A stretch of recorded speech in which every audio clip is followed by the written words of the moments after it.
Hi everybody, this is part 2 of our new Aerogarden 6. Part 1 was the unboxing and putting it together. Now we're going to actually set up the seed pods.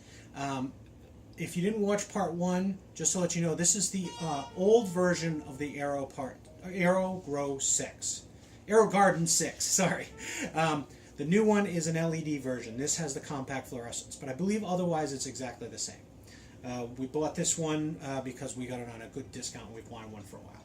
So what I've done so far after we set it up is I filled the water. So there's on the front here there's a clear area, semi-clear area, mostly translucent area that shows the water level, and there's a min and a max, and I just filled it to the max. On the cover you'll see there's a little flap so that you can fill the water without taking the pods off. So this here is for anybody who has aquariums or have ever had an aquarium, it's the air stone.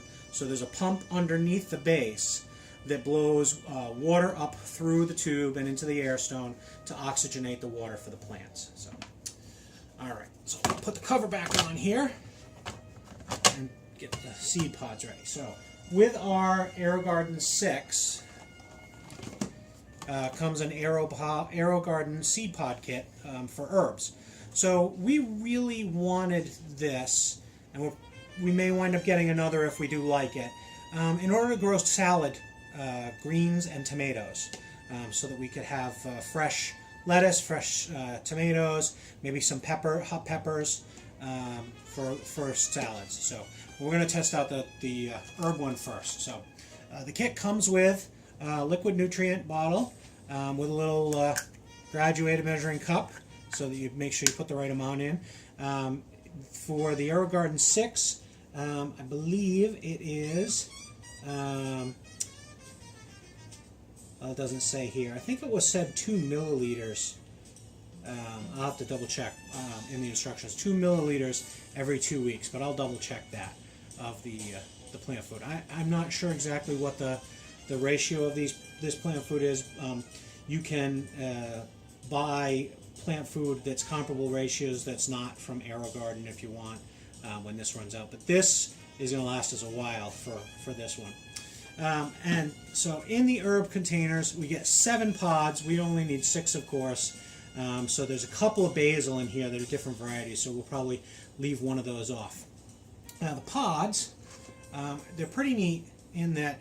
Gotta take the paper off. No, you don't take the paper off. Oh, there's a hole. Yep, so there's a hole in the paper. Cool. And you leave the paper on because it has the label of what it is, which you'd have to label what the plant is anyway to keep track of it. But it also tells you some good information on here. It tells you how soon it sprouts, and it tells you what the general height of it is. Because in the Aerogarden, you want to try and keep the tall ones to the back, and the medium ones to the side, and the shorter ones in the front and in the middle. If you have a 7-pod, this is a little wider, and there's a third one here, so you would want to keep the shorter ones in the middle. It's good to... The one good thing about buying their ones is they tell you how tall they generally get, which is helpful. So it's actually very, very easy. So when you take the pod out, you simply make sure that the sponge is all the way in. Just give it a little push if it's not. Sometimes in packaging, in shipping rather, it drops down. Check the size. So this is dill, and this is tall. So I'm going to put this in the back. And you just push it in there so that it seats. And that's it. We've got another, these are the 2 different basils. One is Genovese basil and the other is Thai basil. have no idea what the difference is, but we're only going to make one because we have to leave one out. So I'm just going to push the sponge down again and put this, this is the Thai basil, I'm going to put this in the back as well. Seat that down. Oh, the pod popped up. Huh. Well, the pod popped up on both of them. Okay. Well, I don't know. Cilantro, this is a medium, so we'll put this in one of the sides. And this is mint, so this is also a medium. We'll put this in that side. And then these two are short. Yep, curly parsley. One there. And chives. So one thing that I will say, that was a good idea that I had seen in somebody's blog is, after you done with these, do not throw the little, yeah, they're popping up. I guess it's okay. Maybe once the sponge fills up, we'll just give them a little push again. But the once you're done with a plant, so if a plant gets to a point where you're not getting good growth anymore, it just gets old, and you decide to get rid of it, you can save the cages. They call the bottom part the cages, and save.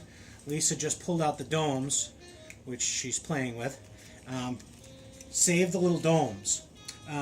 Just pull the paper off, because you can reuse them. You can buy the growing medium, the little spongy stuff. It's called rock wool.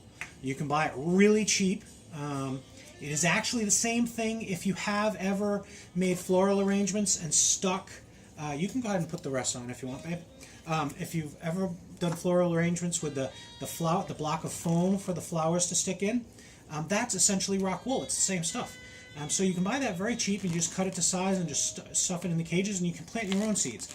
The one thing I'll say that everybody suggested is to play with different types of seeds. See which ones work for you. Do these only stay on until they get started? Yes. And then you take them off, so right? She's putting the domes on right now. And it's only till they start. I think that's a double. Yep, that's a double. Oh. So when you put the domes on, and so the point of the dome is to just maintain humidity around the seed while it's germinating. So once They all popped up? Once the seed starts to show and the plant starts to come up, once it gets almost to the height of the dome, take the domes off. That's what it says to do. So that's what we will do.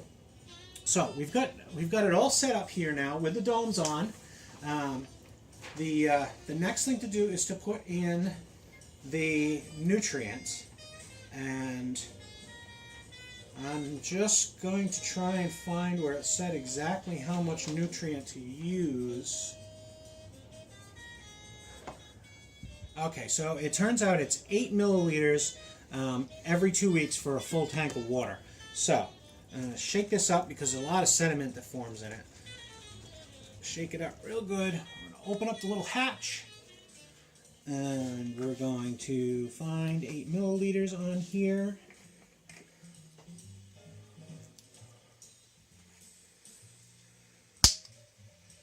Oh, there's a little seal.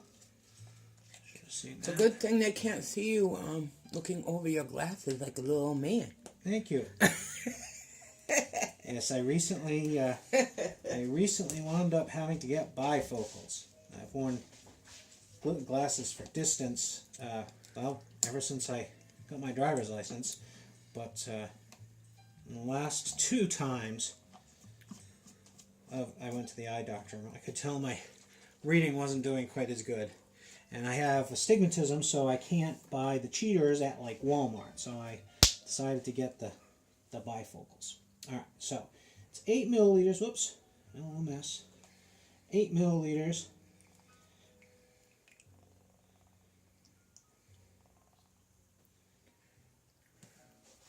That comes a nice little dropper container, which is great, so you can get just the right amount. Fill a little cup. Pour it in. And then I believe, I'm going to double check, but I believe the next thing is just turn it on. So we will plug this sucker in, and you're gonna get close the hatch. You're gonna get a bunch of bright light. Yep, that's the next thing. bunch of bright light, and you'll hear the aerator start to bubble. So let's go ahead and plug this puppy in. Whoa. There we go. That is bright. So yes, it is very, very bright. Pretty cool. And we are... It's not loud. Good to go. It's not loud at all. It's not. actually I can barely very tell. quiet. You can't even really hear it. So on the front of it, you can't really read them in the screen here, on the screen here, but there are selections for the different types of growing you're going to do. It automatically shows up when you plug it in for the herbs, and that's what we're doing. So that works so fine. But there's a setting for flowers, setting for vegetables, a setting for salad greens, and then there's a 24-hour setting. Now, the interesting thing is that a lot of people use 24 hours after a while, and they get really good growth, even though it doesn't say to. And I don't know about for herbs, but for the vegetables.